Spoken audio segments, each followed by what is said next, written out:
Magic in ancient Egypt. Magic pattern. Practical Egyptian magic. The history and theory. Pyramid power. Part 1. The pyramids have been a very popular topic for observation, debate and investigation over the past few years. Endless books have appeared covering the mathematics of these structures, the reason for their erection in the first place, their occult significance and their defiance of the laws of modern science. It has been postulated that they were built by some anti-gravitational force, sonics, spacemen, telekinesis or last but not least, by hordes of poor, little slaves hauling large slabs of stones per inclined ramps. That there is some connection between the pyramidal structures and the history and evolution of our planet has become increasingly obvious of late. For example, the basic unit F measurement that the designer appears to have used turns out be an exact 10 millionth of the Earth's polar radius. And this only one of many similarly related mathematical coincidences. Decoding the message of the Great Pyramid has become a popular pastime among authors with the mathematical know-how, leaving the reader with numerous theories to choose from. We are told that the sacred number associated with this pyramid is 5. In Egyptian magic this is Thoth's number, on the one hand, and the magical number for Irius on the other. Even from a purely materialistic and scientific standpoint, air would appear to be more to the pyramids than meets the eye. For example, a project was set up recently by the United Arab Republic and the United States to X-ray the Chephren Pyramid in search of some hitherto undiscovered burial chamber.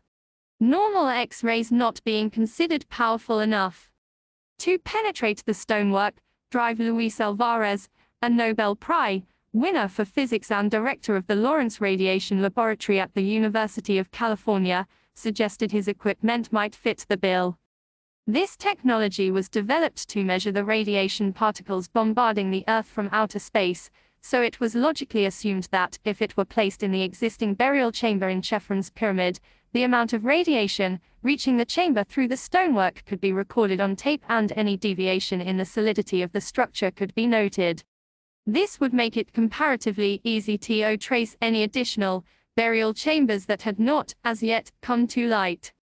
The complicated radiation apparatus, operating at some 10,000 volts, was duly installed and a considerable amount of cosmic ray information collected as a result. There was certainly enough to answer the original query. Lauren Yaslano of California University stated, "We have run 2 tapes through the computer and are satisfied that our equipment is functioning correctly." Drive Alvarez visited the pyramid to collect the recorded tapes from his apparatus and then promptly left without making any comment on his findings. Drive Amir Goat of El Shams University, Cairo, was left in charge of the equipment once the Americans had left, and his only significant comment was, "It defies all the known laws of science and electronics." In fact, the taped results are scientifically impossible. The tapes we had hoped would reveal a great discovery are a jumbled mass of meaningless symbols. 2 tapes which should be exactly the same are totally different. Either the geometry of the pyramid is substantially erroneous, which we know it is not, or there is a mystery which is beyond explanation. Call it what you will: occultism, the curse of the pharaohs, sorcery or magic. There is some force at work in Chephen's pyramid that defies all the known laws of science. The pyramids have certainly managed to hold their secret, but for how much longer? Will science eventually come up with the correct answer?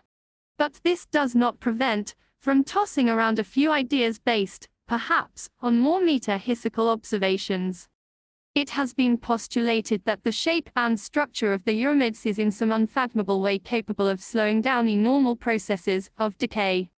Experimenters have had a whale of a time with razor blades and foodstuffs which, we are informed, do appear to enjoy longer lifespans when subjected to periods of time within scale models of the Great Pyramid. The reserving qualities of this sacred geometry were obviously only partly understood by the Egyptians, who tended to use them as tombs in which to place their mummified corpses in the pious, hope of preserving the bodies for reuse in some more exalted dimension. But, from an occult standpoint, is there anything in all this? In England, where a society specializing in pyramidology set up a scale model pyramid that would accommodate a man in meditative posture, a well-known Swami of great repute agreed to try it out and, after about 10 minutes, he emerged with a very perplexed look on his face, and say I'd rather not comment immediately, but received his impressions in considerably less than 10 minutes. He had experienced exactly the same thing, a suspension of time, as though moving to a point where several time zones merged.